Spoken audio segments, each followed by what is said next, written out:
listening to your share. It was very good. Yeah, for you it was a bit. Some of it was a chazara for you, 100 times. but I always managed to bring something new to it. Review. Okay, To me, I'm sure you had a nice turnout, lady. yes. Baruch Hashem. Yeah. Okay, Bezrat Hashem na 7 it's like, oh, Sarah Dehan, there you are. Okay, all right. Okay, I'm going to start by saying to welcome everybody to this. I'm class that I'm thrilled to give. I just want to put out, hey Dina, so nice, my Zoom friends and in-person friends sometimes. Okay, I want to say that last term, I put it out there. I really want to make this like completely like free for anybody, but we do invite people to donate because that's how we stay in running. And I want to continue giving it. Now we had a very generous sponsor last term that really covered like 5 classes, and this is a new term, and that money ran out. So, and if anybody wants, no chiyuv, I just want you to keep coming. Whatever you can do, you can do. No amount is too small, but whatever it is. And you should know that whatever you do give towards this course, all the women that are learning this class, the schut of whatever it's internally doing to them, of connecting greater to the land of Israel, it's your schus. So the schusim are like, it's beyond just the tzedakah money that you give. It's all the learning and all the avoda that comes from it. And all the inspiration that it continues, because I'm sure, I hear the comments, people then go and they share with members of their family and whatever, like it does something beyond, there's a ripple effect beyond the learning just of the person. So, okay, so now I want to begin the class. So I thank you. Those of you, you're listening to the recording, people share the recording. Anyone, doesn't matter, it's going to be free and public. So for anyone, if you want to make a donation, you go to shevachtorah.org and go to the donation link, and that's the easiest way to make a donation to help support this class. If you don't mind, also mention that it's for the sake of this class, like Yishuv Eretz Yisrael class. Okay, so that's it, shevachtorah.org. Torah is with an H at the end. Donation link. Thank you so very much. Okay, so we're continuing with the book Ema Banim Smecha, and yeah, you're the one in the shul with the candy wrappers that's like making all the noise and the cues.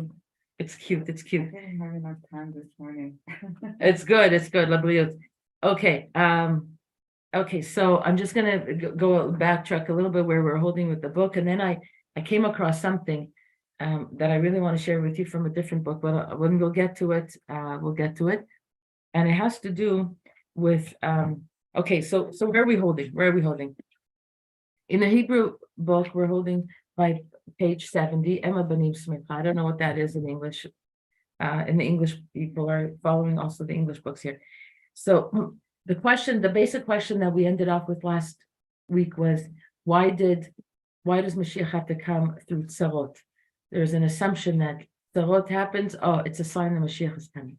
Okay. Baruch atah Adonai Eloheinu melech haolam shehakol nהיה b'dvaro. Amen. The question is, it's okay, just do it fast. I know, that's what I wanted to do. Thank you. Okay. Okay, so why does Mashiach coming through troubles doesn't Hashem think of more creative, nicer ways of bringing about Mashiach? Why does it have to come in this way? And the answer that Rav Techtel quoted last week from Orach Chaim HaKadosh is that Mashiach really can come in 2 ways: begadlut, beromimut, with greatness and sweetness and compassion, with great lights, or through the tzarot. And which way Mashiach comes depends on us, on where we are holding with our relationship to Hashem, to Torah, to mitzvot, to Eretz Yisrael. And that's going to be the difference between Mashiach coming in a miraculous way, wowing us, great lights appearing, and it's a whole new world out there. Baruch Hashem, hallelujah. Take up the symphony orchestras and the birds chirping all around, and like that whole scene. It's like beautiful, Gan Eden. Or it's going to be like a poor man, like Mashiach is going to come like a poor man riding on a donkey. impoverished, with nothing, betzar, betzarut, with constriction. And now here's the thing. I glossed over it fast, but I want to spend time on it a little bit, and I'm going to borrow, and I'm going to share screen with something that I got from Reuven Sasson in one of his books that explained this Nakuda that I never saw it explained really all that much. So there's a concept that there's a discussion in the Gemara. Is the Geula going to come, the redemption going to come as a result of us doing tshuva? How much does our doing tshuva have to do with bringing about the Geula? And then there's a discussion in the Gemara, in the Gemara, that there's such a concept as suffering, that suffering has also an effect to be mashlim, to complete the measure of what it is that we have to go through in order to bring out the Geula. And we spoke about it last week. It's a Gemara in Sanhedrin, and there's a machloka between, it seems to be a machloka between Rav and Shmuel, that Rav says that the Geula is not contingent, dependent on tshuva and masim tovim, and Shmuel says, that the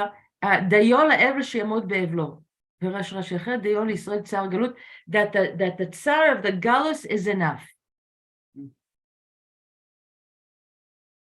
Okay, is it depending on tshuva, or is it depending on sound? The question is that I want to explore with you today before we move on with Rav Techtel's book is, what is this thing about suffering being enough of a process that we go through, a situation that we go through, an experience that we go through that can bring us, just by virtue of the fact that we're suffering, gives us a pass into Geula. In the past, I used to think, because the suffering leads a person to do tshuva. So then you're back to saying that it's all about doing tshuva. And what Rav Sasson mentions in his book is that Chazal that tell us that tzarot, that isurim is enough to be mashlim, what we don't have in Torah and mitzvot, is nothing to do with it leading us to a place of tshuva, and therefore it works. It's like so I want to share with you. It's an important process. The Jews have suffered so much, right? In modern times, for sure, right before the establishment of the state of Israel, we suffered so much. But if you look at the Jewish people, did that suffering lead us to do tshuva? Not necessarily. And the people that came to Israel and built the land, coming from the death camps, are they all in tshuva process? No. And yet we were given the gift of the Geula of Eretz Yisrael and what it means to the Jewish people these days. And it's in process. B'ezrat Hashem, we still have to get the ruchnius aspect. We still need Beit Mikdash. We still need Mashiach. We still need a lot of tikkunim. But definitely, it's part of the Geula process. There is kibbutz galuyot. There is an ingathering of the nations. There is the building of Eretz Yisrael. All of these are nevuot that are coming to life before our eyes. You got to be blind not to see that this is an unfolding of prophecies in our time. So I'm going to now share screen. No, before I share screen, I have to pull it up on my screen to make sure that I'm in the right place. Where is it? Where is it? Here it is. Okay, now I can go back to the Zoom and share screen. Yeah. And he's going to explain why Yisurim lead to a tikkun, are a tikkun in and of themselves, even without tshuva. Okay, let me make it bigger. Now, this is in a book. Oddly enough, it's in a book on the women and Shechina and the mitzvot that pertain to women, and that we have a lot to do. Us women have a lot to do with the tikkun of the olam, going back to Chet of Eitz Hadat Tov V'Ra, beginning with Chava. But he says something so amazing, incredible about women, that it's not like as a punishment. It's like we have within us, the women, we have within us to destroy the world, but the same power has the ability to build the world, and it's the women. It's the women that are entrusted with the tikkun, and that's why the mitzvot that have to do directly with all the kilkulim that came in Gan Eden, mavet and being kicked out of Gan Eden, and mavet and having to work for parnasa, and bringing life into this world through Isurim, the whole process of birthing a child through Nida. He connects it to the whole Geula process of the world. It's an amazing thing. It's really fascinating, but I don't want to get sidetracked on what he says about that. This is a section in a chapter that deals with those issues. But he explains the connection between Yisurim and Tikkun, okay? And he claims that it has something to do with tshuva. Sar hanida mesavev tikkun lechet hakadmuni. Okay, a little bit of a background. The nida that a woman feels distance from her husband, the couple being in a distance from each other situation, physically in a marriage situation, is reflective of the galus that Am Yisrael feels from Hakadosh Baruch Hu, the husband of Knesset Yisrael, and from her home, Eretz Yisrael. And everything that we can say about the Nida, about the woman, the man-woman relationship, can be said about the Geula, the distancing of Jews in Galus from the Mitukan state of being beyichud with Hakadosh Baruch Hu in Eretz Yisrael. Reshit kol be'etzem hatzar ve'amachol. The fact that we go through Nida, and it's messy, it's ichi, and there's pain to it, right? Hatzar hamachov yesh tikkun gadol. There is a tikkun gadol in the tsar of being a Nida. We're talking about physically what physiologically women go through. There's a tsar and a ke'ev in it, and in it there's a tikkun in the tsar itself. Kmo shemevuar b'sfarim hakadoshim. He says, as it's written in the holy books, when he says that, it means the Zohar Kadosh and Sifrei Kabbalah. She'etzem ha'isurim hemevim l'tikkun. The fact that there is suffering in and of itself brings a tikkun. Every suffering is a tikkun unto itself. V'lo rak mitzad shehem me'orerim l'tshuva v'chutze b'zeh. And not only because they awaken within us an awakening to do tshuva, ela etzem hamachov gufo, but rather the essence, the fact of the suffering itself, in itself, is a tikkun. Hu metaken et hakol, and actually is a tikkun for everything. And now he's saying, Re'eh shari gilgulim, go to shari gilgulim of Kitvei Arizal. That would be fun to actually learn this. B'viuro shel Rabbi Shimon Agassi, she'archiv lehochiach she'etzem hatzar mechaper. So he's bringing the perush of Shimon Agassi, Rabbi Shimon Agassi, on shari gilgulim of the Arizal, that says that etzem hatzar mechaper. And he explains over there in depth more. Etzem hatzar mechaper. The fact that a person suffers is in itself a kapara. They say that if we would understand what suffering is, what it does for us, when we understand after 120, we go to Shemaim, and then we realize how much suffering helped our soul, and how much is not on the scale of chiyuv, of punishment anymore for us, of needing to go through any more cycles of cleansing because of the suffering that we did. We would long for the days to be back here in suffering, and we would want to invite more suffering upon ourselves because of what it does for our neshama. That I saw written in Sfarim HaKadoshim. Okay, V'inyan ze amok mod, and this is a very deep matter. V'nevaro b'ktsara, he says, now I'm going to, and Reuven Sasson is going to explain it b'ktsara, in short. Mevuar b'navi Yecheskel v'chen b'midrash. It's written in Yecheskel, and Yecheskel. Shedam hanida makbil legalut Yisrael v'shfichut damehem. That the blood of Nida, the menstruation blood, is parallel to the galus of Israel and the spilling of their blood throughout the years of galus. Okay, and he's saying, and and he's quoting now in brackets, look at my other book that he goes more in depth to the particular to the whole Nida relationship with Galus. And the whole inyan of spilling of the blood of Jews throughout Galus, as much as it is awful, God awful, very, very much awful. In that in itself is mipulot tikun, is something that is of the mechanism and the process and the of the tikkun that happens. Okay, hold on. I have to somebody's more participants. No, I have to. I would ask everyone to mute themselves because I'm hearing like dishes in the background, but I even heard about. here, some- mute all. Okay.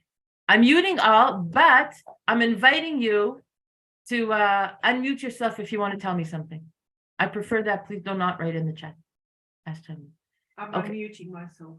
No, you can No, talk. I know, it's a joke. Oh, you're a joke. Okay. Okay, my joke. You make jokes. I make jokes. You make Yeah, jokes. no, Hashem does pick certain individuals and as to suffer. To suffer. Yeah, that's actually it's actually Yeshayahu, Eved Hashem suffering, 51, and the Christians love to quote it for Yoshke, but they take it out of context, and the Eved Hashem in Yeshayahu actually is the servant of God, the suffering servant of God, is meant in the context of the Perek is all of Am Yisrael.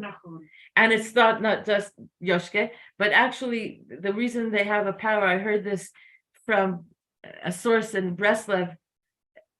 Okay, it's in one of the publications of BRI, and I heard it, Rav Chaim Kramer say it, that the allure of Christianity is that they have some emes in it. They took elements of emet, and then they turned it into old religion, but corrupting it in its way. But it's not like it doesn't have a thing that like somebody taking on the suffering of the sins of the people, but the way they teach it is completely turned it into a religion that's idolatry, that's rachok mikdusha and emes, but there are elements of emet in it, and so this is a little bit touching upon it. Now, I heard a pulpit rabbi while I was in Montreal that said if and it speaks to this, and I'm wondering what you have to say about it, that if you're going to tell me that killing 6 million Jews was worth it for the sake of Eretz Yisrael, he says, no, thank you, wasn't worth it. It was his position. Now we're all that suffering, 6 million, 1 million children, can't even like that number 6 million. What does that even mean? Like, it's like so beyond. It's so huge. How much blood was spilled there? We don't know. We just know after the fact that that's what happened. And we believe Hashem is a tov amitiv, and He wants our best for us, even in these god-awful contexts. But these midrashim seem to say it. Okay, that the menstrual blood is parallel to Jewish people being in galus and the spilling of their blood. And about the spilling of the blood of Jews during the time of Galut, as god awful as it is, it too is part of the tikkun. Because that is the tachlis of all Yisurim. The point of suffering is lehavit tikkun. It's not, there is never suffering for suffering's sake. A little bit I can understand it. A toothache is not just to give you a toothache, it's to alert you to go fix your tooth. It's to alert you that there's something chaser there. But it's actually not a good, it's not a good mashal, because if my toothache is going to alert me to take care of my teeth better, that's like tshuva, right? Do your tshuva. And here he's saying the Yisurim in itself is in itself as a tikkun. So I don't know what else could, actually in Nida, of course, the Nida, the suffering of the Nida prepares the body of the woman to give life again. It's the suffering of the Nida in itself is the preparation for life to happen. without the woman having to do anything other than go through the suffering and just like breathe through it, right? There's nothing that's nothing that goes to nothing, to not, or chas v'shalom is like a stamp, something that happened. And now he's bringing the Ramchal, Re'ekinat Hashem Tzavakot, Asara Harugei Malchut, about the Ramchal, that he brings us, Et Mahut HaInyan, that he brings also something that addresses this point, and he teaches, She'achata'im harehem me'ein hana'a ve'mehaklipa v'atuma. There is a Gemara that says, as a background for what the Ramchal is saying, Ein yisurim lelo avon. There's no suffering without an avon. There's no suffering without some being off the mark somewhere in our relationship to Hashem, the world, ourselves, whatever. We're off the mark. Chet. Ein yisurim lelo avon. Chet means lachtit hamatara, you're off the mark somewhere. And the yisurim come to point us to the fact that, hold on, you missed it. You miss something, you're off. And that's where we get suffering. But what the Ramchal is saying here, that the Chata'im, they are like, what are they? When we sin, we are getting pleasure from this world. We ate a cookie that did not belong to us.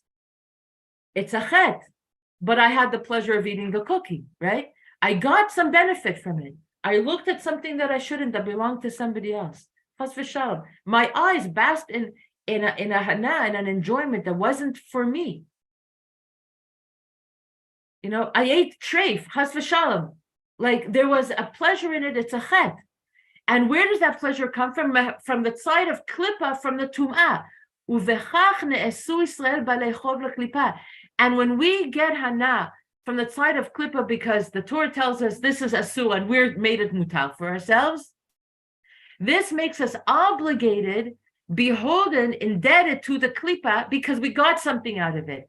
The klippa gave us hana'ah. Ki nehenu mechalka, because it got pleasure from the chelik that comes from the klippa.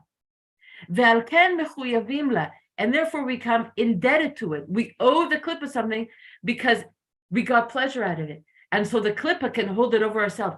You took something from me. You got pleasure from this thing that's asu. You're mine now. You're beholden to me. You're indebted to me. And it's known that someone who is mitchayev, someone who is obligated to another person, who's indebted, ne'esa eved becomes his slave.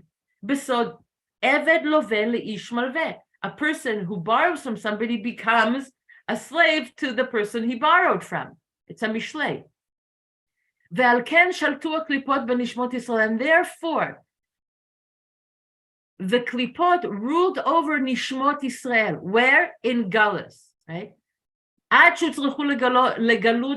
Until we enjoyed the living off klipot, the hanot that come from what while we were Eretz Yisrael, before the Chorban, before we got to Galut, and therefore Galus came. The bitter Galus threw it out of Eretz Yisrael because kedei levatel et achizat haklipot. Why? In order to nullify the hold of the klipot. Because as long as we are allowed to enjoy from the klipot, they have a hold of us, on us, and we're not looking in any other direction other than getting more pleasure. In order to break away from being so enticed, so engrossed in, so sunken in the pleasures of the klipot that then have a hold on us that say, you're mine now and you're not leaving. So galus had to happen, that tzarot had to happen to break the cycle, give us a heisech das, to break our thinking away from the klipot long enough from the enjoyment of what we're getting to think in a different kivun. Yeah. And that breaking away from the klipot in itself, it's a tikkun because it's taking us away from the klipot. Somebody wanted to say something? Yes, I want to say that because while we're in Geula and we're tempted by all these things, we're building up more chavot. Like, how does it ever? No, so he explains. So how come? So this is perfect because in this in the context of Ema Banim Smecha Rav Teichel, I'm bringing this to explain something that he brought in. But to continue what he said, after Rav Teichel mentions this point, he says, and that's why you wonder why the Jews have it good in a place of Gullahs, but then before long, it could be 500 years in the case of Spain, right? Something is going to turn the Goyim against us, despite the prosperity and whatever benefit the Jews bring to their communities and their empires, and then they'll just like, you got to get out of here, you Jews, out of here. There's going to be a gezerah that says this is not your home. To bring out the fact, it's a divine plan. The suffering of a Jew in Gullahs is to bring out the point that you've gotten too complacent in this place, you made it your home, and you're not going anywhere. And so I have to break you from this like shtus of yours, from this fantasy that actually this is your place. And the only thing that's going to get us out of Gullahs is suffering of Gullahs, is the redifot, is the inquisitions and the pogroms. Otherwise, Jews have a thing about them that they just feel very at home and very privileged and basking in the glory of succeeding in a land that's not theirs. And so the cycle of Gullahs eventually comes to us. Reb Shlomo used to say that it's comfortable to live in darkness. It's comfortable to live in darkness because we don't see the darkness as darkness. Yeah. Because it's comfortable. But let's continue this. Let's continue what Rav Reuven Sasson is explaining about this concept before we go back to more of these examples from Rav Teichel. So that's why we had to go into Gullahs.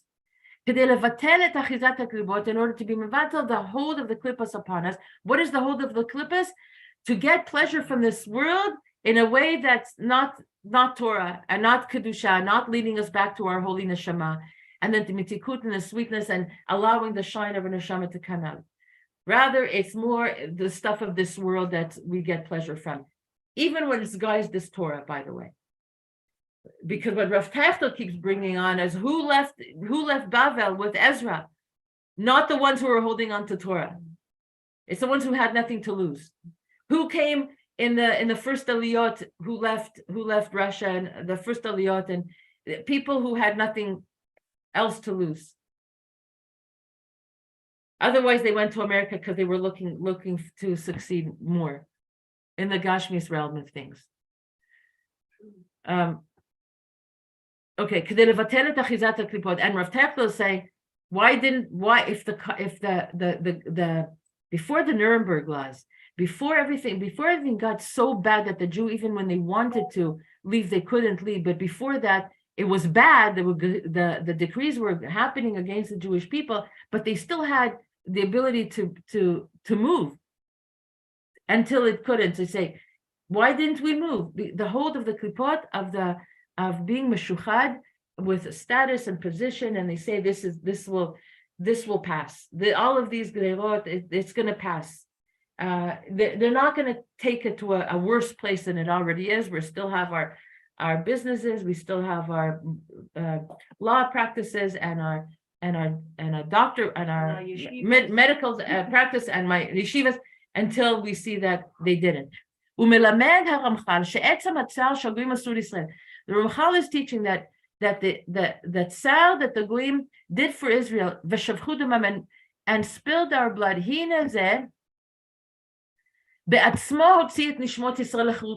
That in itself broke away the souls of Israel to freedom from the klipot.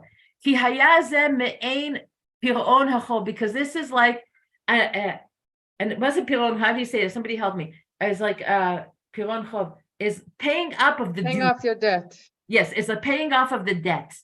To what? A debt we had to who? To the klipot, because we took something from them. What did we take from them? Hana'ah surah, enjoyment from their realm. And so we have to pay them. We got hana'ah from them, we have to pay them. What's the payment for them? For the klipot is keep staying here and keep enjoying. Keep incurring more debt. Because for the klippas, it's all about keeping us away from Kedusha and Hashem. And so once we break away from that, we're saying, okay, we don't know you anymore. We're not enjoying from your realm anymore. So it's pir'on achov, the suffering that I'm feeling, having gotten hana from you, realm of klipot.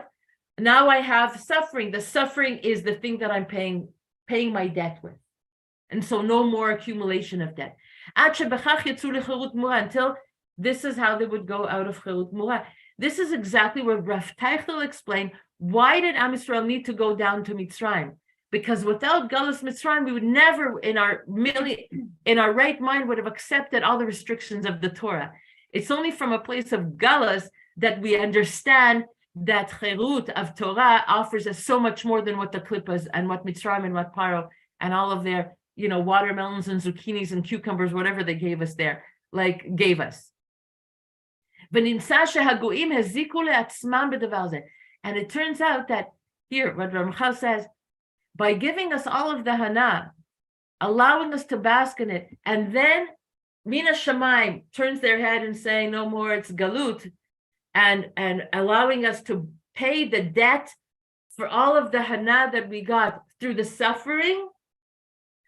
It turns out that all the Hana that the Klippas gave us ends up going to harm the Klippas himself. It becomes a hezek and le'atzmam. Ki yetz'u Yisrael mitachat mimshaltam, because Am Yisrael would eventually, because it's God's plan, through the suffering, not because of our own will. In our own self, we would stay in Galus if it's good. If it's good, nothing motivates us to change. The chisaron of lack of comfort makes us go and think back, remember Eretz Yisrael. But this is the thing that takes us out of it's the memshala, and we can then come back to the tikkun shalem and get back to business. Zehu hasod ha'amok shel Yisrael, and this is the deep secret of suffering. Shem tikkun atzmi, that this is in itself is a tikkun atzmi, it's a self-regulating tikkun, that a person goes through suffering, and it's a tikkun that happens just from having suffered. Mitzad etzem hatzisurim, from the virtue of the fact of the suffering themselves. Ki bechach nesa pir'on hachov v'yitziah lechirut, because this is the paying of the debt for all that we took from the klipot, and this is the ticket out to chirut. V'chach mevu'ar b'pnimiyut haTorah, and this is how it's explained in the pnimiyus haTorah and in the mystical and Kabbalah. She'etzem haisurim b'vili tikkun, that the suffering themselves bring to a tikkun, and not only because it leads us to do tshuva. See, this is the chiddush here. Mikan naskil v'navil. From here, we will learn and we will understand shekol hatzar ve'isurim shel isha. All, now he's going to bring it back to Dina. All the tzar and the suffering that a woman feels be'et yetziat adam, in the time of her menstrual period. This is commensurate. This is parallel to the death and the galus of her children, because, right, the menstrual blood means life did not happen, and the potential for life in the eggs was now being bled out. And all of this, this is not for naught. And this he brings back before the chet. Before the chet, there was no nida, and there was no need for suffering. There's no, this cycle. Women could, it's an unbelievable thing. Women could have the ability to give birth, the potential for giving life as a man. A man can give life, his seed, anytime, any day. There's no time period that it doesn't work for him. For us, it's a cycle. That's what it was like for women before the chet, and that's what it's going to be. And so birth can happen without this 9-month period gestation and all of that. This is as a result of the chet, and it's a tikkun for the chet. And when it gets we go back to what it was like before that. Guess what? We're gonna pop them out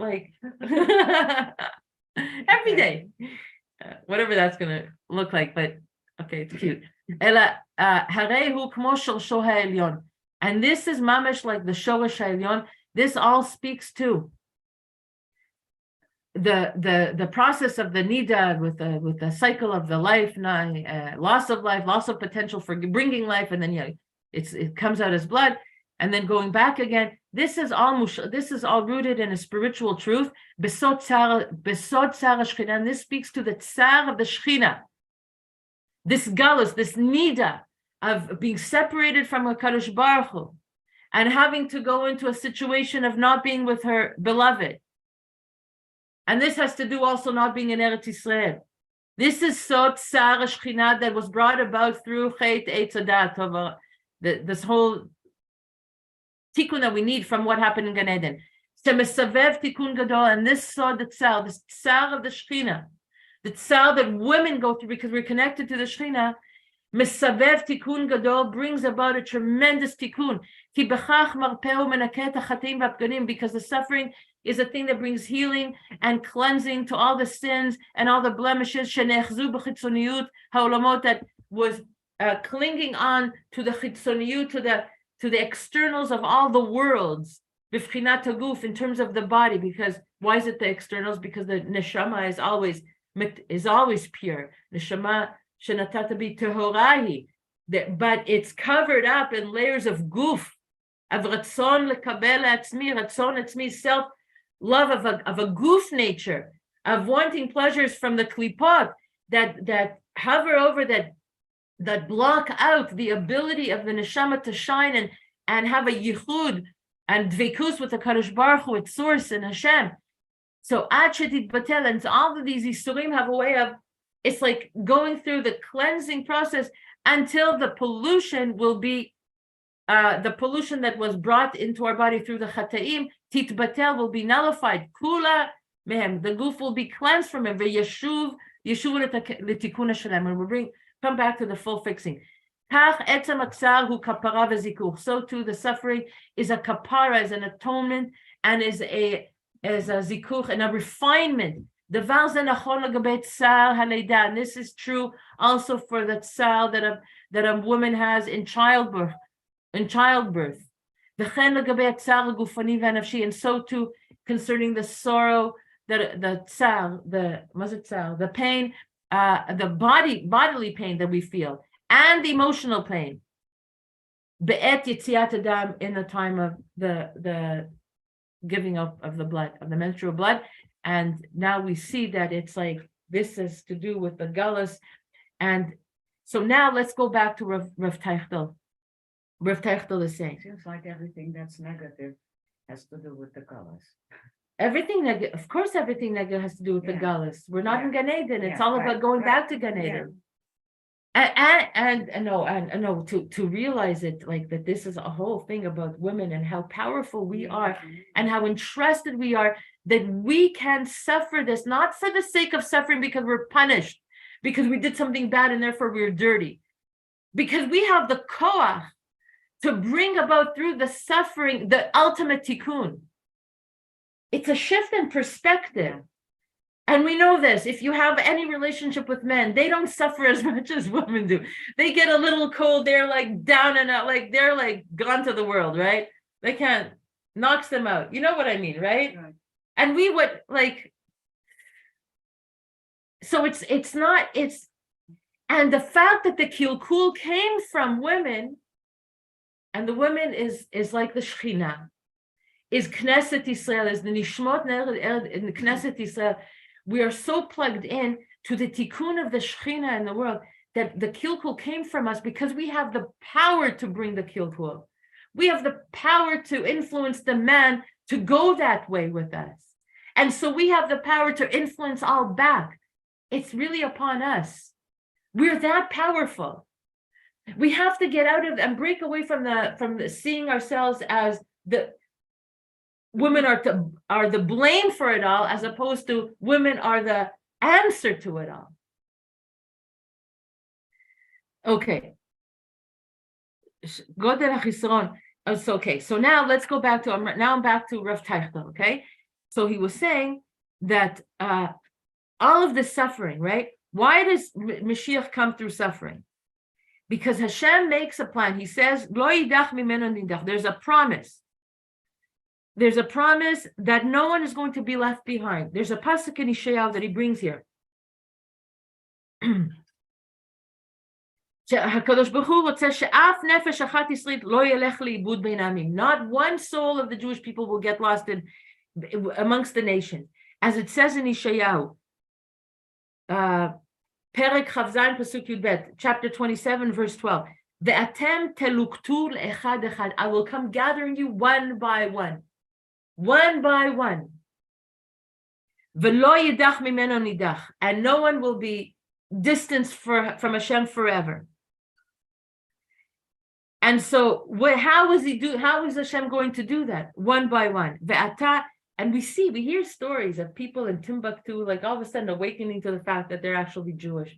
Like, how did you even come to it? You know, there's like amazing stories of like people find themselves in some forest in Guatemala, I don't know where, in some rainforest in, I don't know, Central America, lost to the world, to the inhabitant, and yet they're somehow something happens.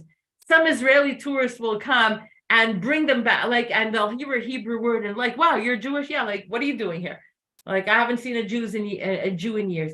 Who know, all of this is by design. You heard that story, there was a Jewish man that was very irreligious, and he was in Africa, and an African prince that had studied here in Israel met him. He was almost going to convert to Judaism, but anyway, that African prince brought him back, and this man now is about tshuva. There you go. It's amazing stories. ולא יידח ממנו נידח. ועתה אם הגאולה היה מתוך טובה ושלווה. That if the Geula, now he's saying here, Rav Taylor, if redemption would be from a good place, from a serene place, from a quiet place amongst the nation, there would be many of our Jewish brethren that would not want to leave. Because you don't leave a good place. What motivates us is a chisaron that we feel. The only reason why I get up from the chair is because I feel like something, like, because I need something. I need food. I need water. I need a hug. I need something. I need to go get a parnasa. Otherwise, I'll be sitting on my tush and not moving. What motivates action is predicated by a need to fulfill something that which is lacking, right?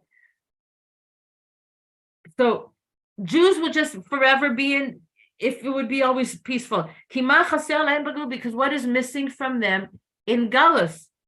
They are rich and prosperous and important ministers in the nations, amongst the nations, like the Rothschilds and the Baron Hirsches and Yisrael Shigdil that got to a very high position. What shaykhs is it of them to Mashiach and to Eretz Yisrael? They think we have already Mashiach and Yerushalayim already here. We don't need Mashiach. This is already like I'm living a Gan Eden existence here. As to the rich people of Bavel that had the same mindset in the times of Ezra. As Rashi says about them,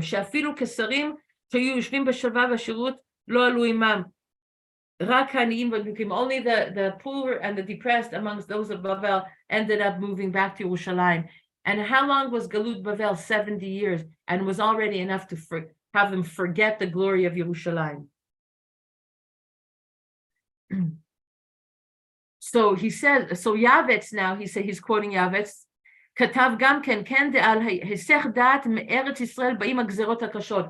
Why are the gezeros coming to the Jewish people? Why do we suffer so much pogroms and inquisitions and Holocaust and exiles and discrimination?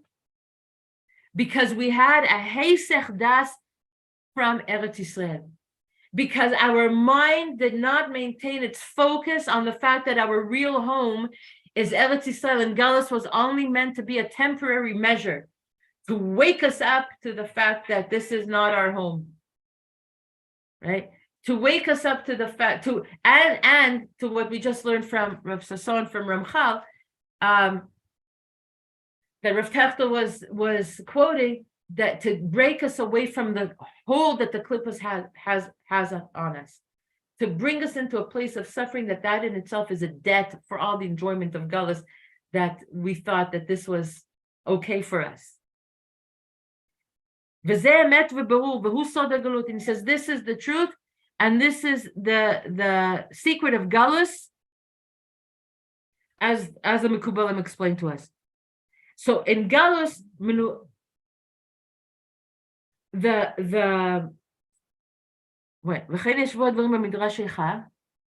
and so now he's quoting a Midrash Eicha bepasuk. He yashva bagoyim velo matza manoach. What a pasuk that illustrates this whole point. He yashva bagoyim. The Jewish Knesset Yisrael sat in exile velo matza manoach, and she did not find comfort. Rabbi Shimon ben Lakish Omer, ha im matza manoach lo hayta chozeret, that if the Jewish people would have found comfort in the times of exile, if the decrees wouldn't be coming to us, lo hayta chozeret, Israel would never come back to Israel. Am Yisrael would never come back to Israel. They would have no reason to come back. And now he's bringing another something from Bereshis Rabbah. Velo matzah hayonah manoach, the Yonah, the dove of the story of Noah and the Teva. It says about her, she was flying around. She didn't find any place to rest her feet. Lo matzah manoach. She didn't find any place of comfort. Yehuda bar Nachman ben B'Shem Rabbi Shimon Amar, ilu matzah manoach lo hayta chozeret. If the dove would have found comfort, she would never have come back to the Teva. He yashva b'goyim lo matzah manoach. And so we learn from the Yonah, which is in the Yonah, the dove that is a mashal for Knesset Yisrael because of her loyalty. Doves never replace their mate. They mate once for life, even if they get separated for whatever reason from their mate, and it's time for mating. They would never mate with any other mate. Even if their mate dies, they will be faithful and loyal till the end of time. And so this is a mashal for Am Yisrael, Knesset Yisrael, no matter how much galiyot and how much separation we have from HaKadosh Baruch Hu, Eretz Yisrael, we maintain ourselves faithful to HaKadosh Baruch Hu. And so he yashva b'goyim lo matzah manoach. So this is like that the Jewish people sit amongst the goyim and they don't find comfort. This is a divine plan to keep us connected to him, to keep that loyalty, because we might tend to forget. Ilu matzah manoach lo hayu chozrim v'b'goyim hahem lo targia v'lo yeh manoach. This is the pasuk in Devarim, with all the clothes, and we will find ourselves in the goyim and lo targia, and we will not have rest, v'lo yeh manoach, and will not be comfort. Ha'ilu matzu manoach lo hayu chozrim ad kan leshono v'chatav al zeh sefer in Torah Temima on Eicha. It says this in these words: V'hachi perusho hi yashva b'nefesh chafetza b'goyim v'lo hayta notenet lev lashuv v'lachzor la'aretz. He yashva b'nefesh chafetza. She sat in the goyim, amongst the goyim, and she wouldn't have b'nefesh chafetza, with a willful soul, a desire, an agreement to be there, a wanting to be there. V'lo hayta notenet lev lashuv v'lachzor la'aretz, and she would not give heart to return back to Eretz Yisrael. Ela shelo alta biyada lefi shelo matzah manoach. But if it wouldn't be for all the gzerot, and if they would have allowed her to rest in the place of exile, she would have stayed there. So that's why the Jews can never find rest in Galus. V'hineh hadrasha zot yakara hi me'od. Now Rav Tachla writing this in bold. No, he's still quoting the Torah Temima that says, this drasha is very precious in its hashkafa, in its very clear outlook. And the echo of its call is heard in each and every day, each and every generation until this day. What's the call? That the suffering of the Jews in exile is for our benefit, to remember that it's not our place, that our tafkid, we could only come to our purpose for which Hashem brought us and made us and gave us our holy souls connected to the Torah and gave us the gift of Eretz Yisrael, that we are meant to be a light unto the nations and we are meant to do good. And we have a job to do amongst the nation, not to be swallowed up in them. And without all the decrees of exile, we would never think of going back home. And so it's a gift, all the suffering. Yahoo! Rah. But if we want to know why Mashiach comes through suffering, this is a big answer. And he quotes, look how much he quoted. He quoted Yavetz, he quoted Torah Tmima, he quoted Midrash Eicha, he quoted, and now with the help of Rav Sasson, we have also the Ramchal to add to it. He brought psukim from Yeshayahu. Kol dodif dofek, he says, and this I'm going to finish for today. Al kol panim noda lanu midivrei chazal neskrim liyasod. So this, we see the secret of galus and the hardship of the decrees that come upon us every so often comes and renew themselves to break us out from the cycle of homelessness, of the sleep of galus, that we fall into a sleep as if this is it's good in America and we don't have to go back home because I have Torah and mitzvahs here also. Now it was a very passionate cry from Rav Tach that says v'hakol, and the voice kol dodenu ze HaKadosh Baruch Hu, the voice is a voice of our beloved of HaKadosh Baruch Hu, dofek al petach libenu. He's coming and knocking on the doors and the openings of our heart, le'orer banu cheshek, to wake us up with a cheshek, with a longing, l'shuv le'artenu v'dashat, to come back to Eretz Kochenu, just show this is not your place. Asher kvar hesachnu daten, because we had so much hesach dat, we broke our mind away from it. We allowed ourselves to be distracted with all kinds of other things. This already 2,000 years we're living in a hesach dat, away from Eretz Yisrael. And we have and we have allowed ourselves to be separate, compromised, and separated. Like we settled into a serenity, a ktana. What is the shalva of galus giving us compared to the ultimate geula that's going to be a geula for the whole entire world and peace onto the world? And really, am echad belev echad, ish echad belev echad, everybody, like the whole world, the goyim also, like we're going to be working together for no more wars, like Yeshayahu says in Perik Bet. We will not learn war. All of that lofty ideal of what it means to really be a united nation surrounded and motivated by true peace. And we're settling for some little bit of serenity and galus because they're allowing me to build my home and have my yeshiva and do my mitzvahs and I'm okay. And as if that's the whole story. No, you have to be expansive and think about it. About the Geula of the Shekhinah, which has in it the agenda of the whole entire world. And this is like a denial of Kvod Hashem, the honor of Hashem, Kvod Umeinu, and the Kvod of our nation. Kvod Artzeinu, and we're dismissing the Kvod, the honor that's meant to come to our holy nation. And we have sold the firstborn of Israel, Avur Nazid Adashim, for a lentil soup. Wow. Shel Eretz Ha'amim, of the land of the nations. Ooh, chazak, no? Yeah, that's saying it. And so to answer Dina, she's not here anymore, but I see she texted me some voice note. That the renewal of the decrees. How come the Jews are not just let me live in peace? So how much are you gonna why are you picking on me all the time? It's by Hashem's love of us to awaken us to our real calling and back to our real home, and what really will bring us to true fulfillment, which is not just living our private kosher lives, each individual in itself.